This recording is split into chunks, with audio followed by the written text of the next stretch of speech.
Hola, buenas, mi nombre es Endrimar García, soy estudiante de Derecho de la Universidad Fermín Toro.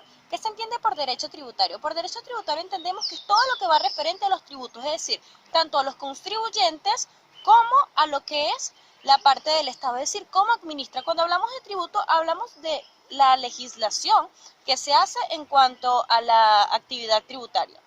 Entendemos también que el derecho tributario es una rama del derecho financiero. La autonomía del derecho tributario es un tema bastante converso e incluso existe mucha diferencia entre autores, puesto que algunos dicen que este derecho no tiene autonomía. ¿Por qué? Porque dicen que es una rama más de lo que es el derecho administrativo.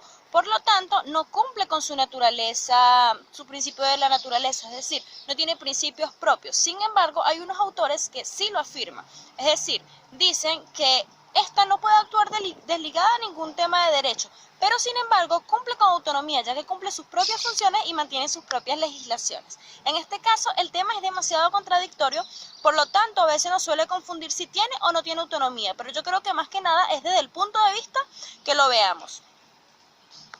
Principio del derecho tributario. Entre esto podemos nombrar lo que es el principio de la legalidad. Esto quiere decir que el derecho tributario se debe basar en lo que es la legislación y no lo que presentan las personas, es decir, no el criterio de las personas, sino por la parte legal, es decir, por el rango constitucional y lo que dicte la ley.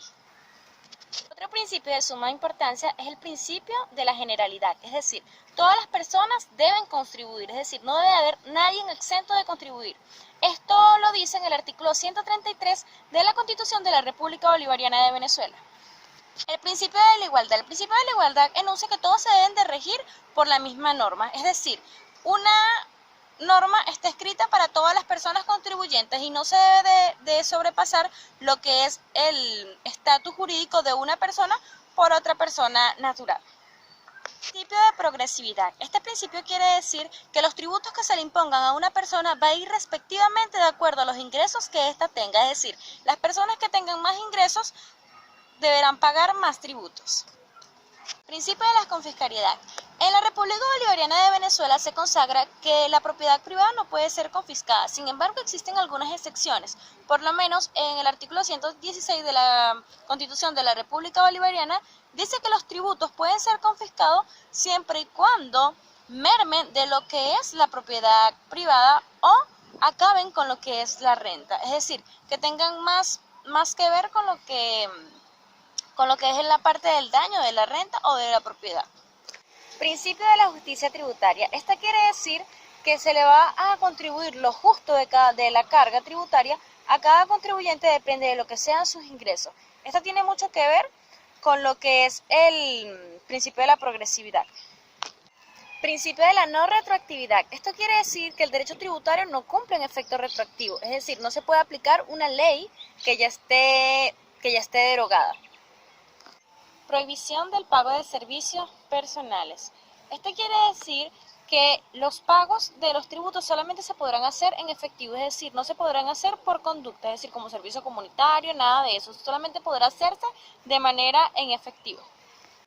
Existen ramas del derecho que complementan a lo que es el derecho tributario, entre estos el derecho penal tributario. En este caso, lo que se encarga es de todas las sanciones que se le van a colocar a las personas que infrinjan la ley tributaria. Esto habla de las sanciones ya sean pecuniarias o físicas que se le implementen a las personas y aparte del tiempo, la duración y todo lo que tenga que ver con infringir la ley de tributos. Constitucional tributario. En este caso trata de lo que es la normativa del derecho tributario como tal, es decir, cómo es el ámbito de aplicación, la finalidad de esta y aparte las limitaciones que tiene en cuanto a la aplicación, es decir, es la base constitucional que va enmarcada de una carta magna. El derecho internacional tributario. Este regula las normas cuando dos o más países hacen un intento de reclamo en cuanto a lo que es la soberanía tributaria, es decir, cuando se unen con una misma causa jurídica en el ámbito internacional. Y por último, pero no menos importante, tenemos lo que es el derecho procesal tributario. Este trata de regular las relaciones entre el sujeto activo, que sería el Estado, y el sujeto pasivo, que sería el contribuyente. En este caso, es todo el proceso que se realiza para llegar a la legalidad del mismo. Es decir, se puede hacer en el caso de que el contribuyente pida al Estado el reembolso del dinero indebidamente pagado, o el Estado puede hacer que el contribuyente le pague la cantidad debidamente planteada. En este caso es importante saber que no solamente es en ese ámbito, es en todos los ámbitos de los procesos que se requiera. Es decir, cuando hablamos de derecho procesal tributario, hablamos de todo lo que se refiere a los procesos a realizar, sean por parte del Estado o por parte del contribuyente. Muchas gracias, espero que les haya gustado y hayan entendido.